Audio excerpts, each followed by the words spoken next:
20%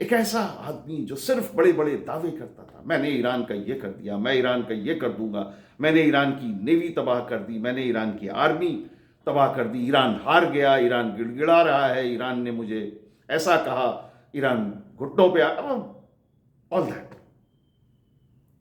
اس پورے واقعے کو اگر ہم ایک ریشنل نظریے سے دیکھیں تو مذہب ہمیشہ امن اور سلامتی کا درس دیتا ہے.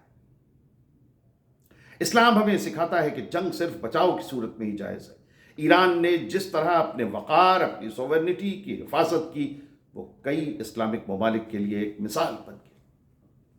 ایران پر دباؤ ڈالنے کی ہر ممکن کوشش کی گئی، پابندیاں لگائی گئیں، دھمکیاں دی گئیں، مگر ایرانی عوام اور وہاں کی قیادت نے جس صبر کا مظاہرہ کیا، اس نے امریکہ جیسی سپر پاور کو سوچنے پہ مجبور کر دیا اور گھٹنوں پہ لا کے ختم کیا.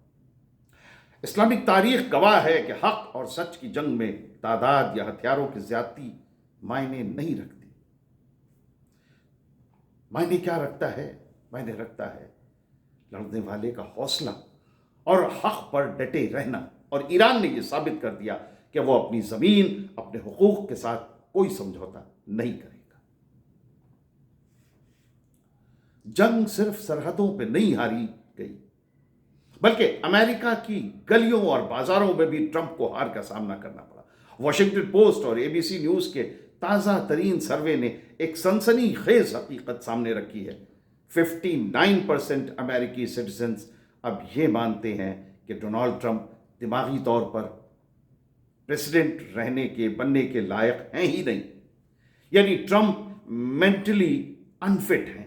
اور وہیں 54% لوگ انہیں ایک کمزور لیڈر، ایک کمزور پریزیڈنٹ قرار دیتے ہیں. اس عوامی غصے کی سب سے بڑی وجہ مہنگائی اور تیل کی قیمتیں ہیں.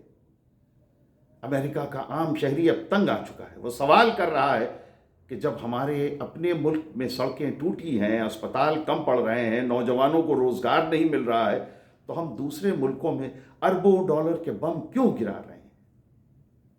PBS نیوز اور NPR کے آنکڑے بتاتے ہیں کہ 63% لوگ مانتے ہیں کہ بڑھتی ہوئی مہنگائی کے ذمہ دار ٹرمپ اور ان کی جنگی پالیسیز ہیں، ان کی وار پالیسیز ہیں. 2026 کے نومبر میں ہونے والے مڈ ٹرم الیکشن اب صرف چند سیٹوں کا چناؤ نہیں رہ گئے ہیں، بلکہ وہ ٹرمپ کی وار پالیسی کا ایک ریفرینڈم بن چکا ہے. ریپبلکن پارٹی کے اندر بھی اب دبی زبان میں یہ چرچا شروع ہو چکی ہے کہ ٹرمپ کا ساتھ دینا کہیں پوری پارٹی کو نہ لے ڈوبے.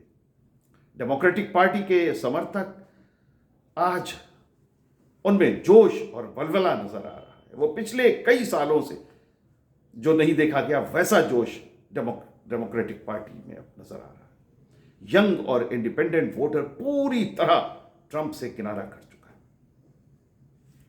آنے والے 48 گھنٹوں میں یہ امید کی جا رہی ہے کہ امریکہ اور ایران کے نمائندے شاید اس صلح کے لیے پہل کریں یا اگلی میٹنگ کی کوئی بات سامنے آئے. شاید یہ نمائندے کسی میز پر بیٹھ کر صلح کا راستہ تلاش کرنے کی بات کریں. اگر یہ سمجھوتا ہوتا ہے تو یہ عالمی امن، ورلڈ پیس، گلوبل پیس کے لیے ایک بہت بڑی خوشخبری ہوگا. مگر یہ بھی طے ہے کہ یہ سمجھوتا ایران کی شرطوں کے سائے میں ہوگا. ٹرمپ کے لیے یہ کسی زخم پر نمک چھڑکنے جیسا ہے کہ جس ملک کو وہ برباد کرنا چاہتے تھے آج اسی کے سامنے انہیں جھکنا پڑ رہا ہے. جنگ کبھی بھی خوشحالی نہیں لاتی. جنگ صرف اور صرف موت، ناکامی، نفرت پیدا کرتی ہے. آج کی دنیا اب بارود کی مہک سے تھک چکی ہے. اسے تعلیم، ترقی اور بھائی چارے کی ضرورت ہے. آخر میں یہ تحریر ہمیں یاد دلاتی ہے کہ ہم چاہے کسی بھی ملک کے ہوں، کسی بھی مذہب کے ماننے والے ہوں، آخر میں ہم سب انسان ہیں. ایک چھوٹی سی چنگاری پوری دنیا کو راکھ کے ڈھیر میں بدل سکتی ہے. آج 6 مئی کو جب ہم اس منظرنامے کو دیکھتے ہیں تو دل کو یہ اطمینان ملتا ہے کہ عقل جیت گئی اور جنون ہار گیا. ساحر لدھیانوی کے کچھ مصرے مجھے یاد آ رہے ہیں جو اس موڑ پہ بالکل سچ حق ثابت ہوتے ہیں۔ وہ کہتے ہیں کہ جنگ تو خود ہی ایک مسئلہ ہے، جنگ کیا مسئلوں کا حل دے گی؟ جنگ تو خود ہی ایک مسئلہ ہے، جنگ کیا مسئلوں کا حل دے گی؟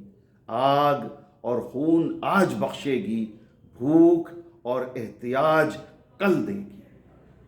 اس لیے اے شریف انسانوں، جنگ ٹلتی رہے تو بہتر ہے، آپ اور ہم سبھی کے آنگن میں شمع جلتی رہے تو بہتر ہے۔ ہمیں امید ہے کہ دنیا اب اس راستے پر چلے گی جہاں ظلم کے بجائے انصاف ہوگا اور نفرت کے بجائے محبت کی بات ہوگی۔ اس جنگ کا خاتمہ صرف ایک فوجی آپریشن کا خاتمہ نہیں ہے، بلکہ یہ اس ذہنیت کی شکست ہے جو سمجھتی ہے کہ طاقت کے زور پر دنیا کو ہانکا جا سکتا ہے، دنیا میں کچھ بھی کیا جا سکتا ہے۔ تو یہ تھا آج کا ہمارا ایمان نیوز کا ویڈیو۔ ایمان نیوز کے ساتھ اپنی محبتوں کا سلسلہ بدستور جاری رکھیے، ہمارے چینل کو سبسکرائب کیجیے، بیل آئیکن کو ضرور دبائیے تاکہ ہمارے نوٹیفیکیشنز آپ تک پہنچے۔ ہمارے ویڈیوز کو لائک کیجیے، شیئر کیجیے، فارورڈ کیجیے، اور اپنی باتیں، اپنے خیالات، اپنے تاثرات کمنٹس کے ذریعے ہم تک پہنچائیے۔ بہت بہت شکریہ۔ خدا حافظ۔